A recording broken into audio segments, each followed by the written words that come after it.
back. We are live. I have on my volunteer t-shirt. Every year I volunteer. Well, actually, I'm a member of a group called the CARES Committee with the Woodlands Chamber of Commerce. We interface with nonprofits.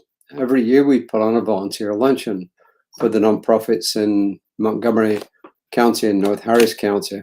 Well, the general area, anyway. And it's coming this Tuesday. This actually is the t-shirt for last year, which is kind of cute. I like the color, which is why I'm wearing it. With that, let's move on. Our reading today, and I'm going to read the whole thing through and then I'll come back to it because I know most of you prefer it that way, correct? If not, let me know. Every step of the way is the way. Every step of the way is the way. And the first quote is from someone that you've all heard of, I know for sure, Oprah Winfrey, right? This could not be more new thought if it tried to be.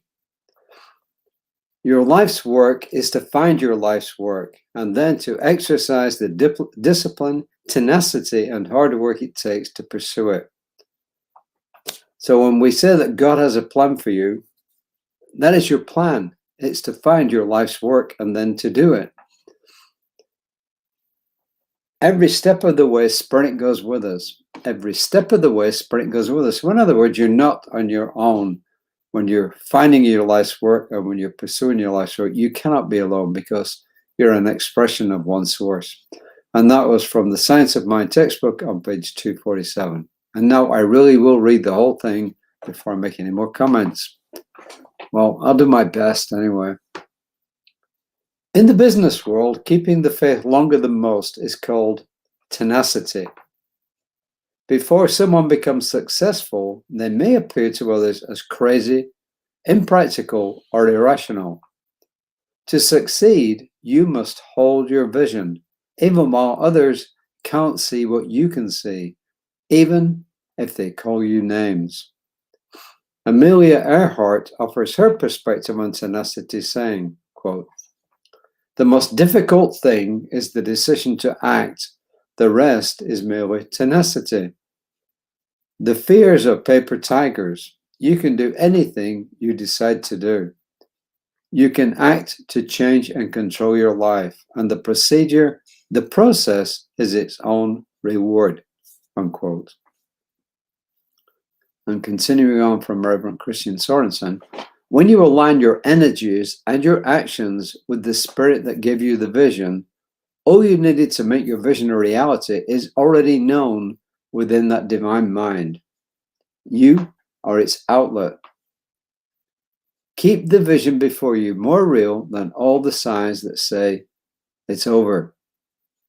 When you continue to put one foot in front of the other in the direction of your vision, you'll come to experience your success as the result of the many minor steps that, added together, create your triumph. Perhaps like Henry Winkler says he does, we can live by two words, tenacity and gratitude. And as you do, continue to put your gentle calm into every step, making every step a giant leap in achieving your manifest destiny. And the quote, the affirmation is, "Every step I take in my journey, with its twists and turns, leads me to my destiny." So the message is really pretty clear. And I think the title is entirely in line with what Oprah Winfrey said. Every step of the way is the way. Your life's work is to find your life's work and then to exercise the discipline, the tenacity, and the hard work it takes to pursue it. So when some people say that the divine has got a plan for you, we talked about this the other day. This is what we're talking about. We're talking about the fact that your job, expressing Spirit, is to find out what your job is. It's really as simple as that. Rumi said that if you don't, in other words, if you don't do this, you're really wasting your time being here on earth. He didn't say it in those words, but that's translated what he said. So the message is pretty clear. So our job is to find out what our job is. And that might seem like a contradiction, but that's exactly what the truth is. You know, many people have had callings to do different things. Some people absolutely know from the beginning of their lives exactly what it is that they want to do. Most of us don't. Most of us come across it gradually. But when we leave our minds open to it, the way will be shown to us. For instance, Mother Teresa, growing up, I'm sure, didn't realize what her, quote, manifest destiny was, but she found it. She found it in going to India and looking after all those people who needed her help. Amelia Earhart pursued her goal, which was to fly and to lead the way. You know, the explorers throughout the millennia have led the way into finding ways into new lands. The indigenous peoples in America, or in the Americas, North and South and Central America, Mesoamerica, if you like, didn't start off here. They came from somewhere else. So people throughout the millennia, you can see, have vision, and this is what we're talking about. People have got huge visions. Most of us have got smaller visions, but each of us, when we go into it, can find out what our vision is.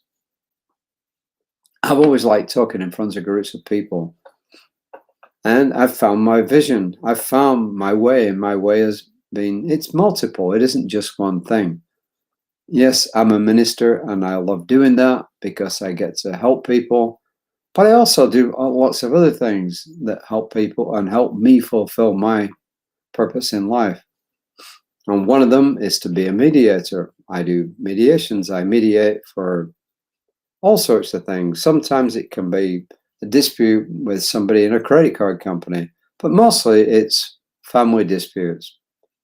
Either people getting divorced or people trying to figure out how to agree on managing their kids, or child protective services. What's going to happen to this kid or these kids? Their parents have been off on drugs, and now what happens to them? So that's another area where I like. The other is Toastmasters, where I help people to learn both how to speak in public and how to listen in public. So we're not necessarily confined to one thing. We do lots of different things. And that's what this message today is about. It's telling us that each of us has got a mission, and our job is to find it. And once we find it, it's to hang in there. And even when the world doesn't seem to think we can do it, if we know inside of us that's what we have to do, a way will be found. My wife was talking to somebody today, a younger person, and she was saying to this person, look, it really doesn't matter what people think about you. And she quoted that expression. I first heard it from Wayne Dyer. I'm sure he didn't invent it, which is, what you think about me is none of my business. And that's true. What you think about me is your business. It's not my business, right? I don't think we need to say anything else. Except, tomorrow tomorrow is the end of the series for Creative Life. Our service at 11 o'clock tomorrow, which will be live, and it will be recorded and broadcast later. This month's talk has been about calling upon universal mind. Why, when, and how.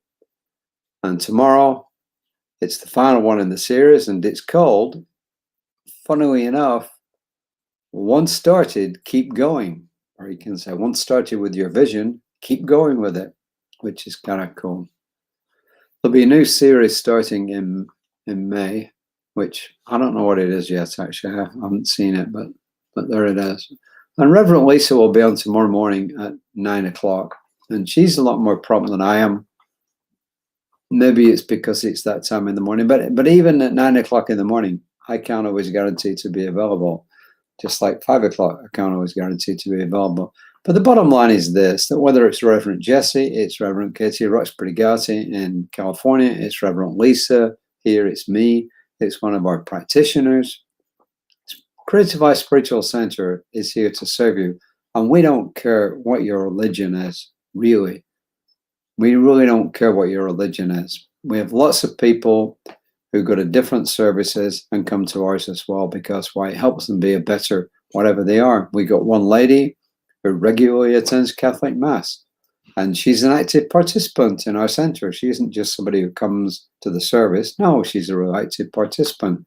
So we have people right across the board, across the gender divide, across the racial divide, across the religious divide. We people right across the board, because our job is simply this: is to help you be a better whoever you are.